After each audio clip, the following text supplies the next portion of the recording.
The government was given another reminder today of the political dangers of neglecting the countryside. Research by the Countryside Agency, which advises ministers, says many communities now face real problems. It warns that low wages and a serious lack of services mean many people living in rural areas feel isolated and excluded. Mary Gotts knows how tough life in a rural area can be. She lives with her 2-year-old son Daniel in a council house in the village of Higher Heath.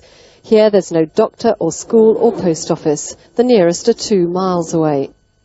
One, you have to rely on public transport, which is totally unreliable. 2, I cannot afford to have a car. And 3, the problems with having a child as well. Because of where she lives, Marie can't get a job. Without a car or reliable public transport, she couldn't get to work. But if she did work, today's report says she'd probably be badly paid.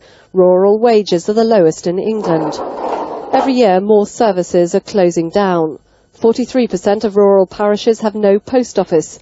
70% have no store. 75% no daily bus service. And 83% no doctor. And for most young people, there's no chance of a private house. Prices are being pushed up by outsiders.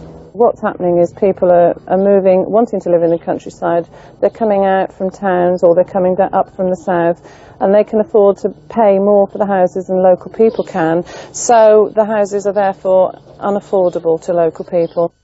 There are advantages. You're likely to be healthier if you live in the countryside. And if you're relatively well off, then your quality of life is likely to be better. But the report says if you're on a low income, then life is tough. Behind the rosy facade, says the report, there are serious causes for concern. In Norton-in-Hales, there's still a church, but the shop and post office are gone. The report says people should be entitled to basic standards. That may involve attendance at crime, it may involve distances from health services, it may involve all sorts of other issues such as transport and IT delivery. But it's also a question of us talking to the various deliverers of service, public and private, and trying to get them to set targets. The study says the crisis in agriculture is much to blame. This Norton farmer is laying off his workers and joining a growing number who are selling up and emigrating to Canada. I've been here 25 years myself, and the family's been here for over 100 years and 4 generations. It's going to be an awful wrench getting out of here.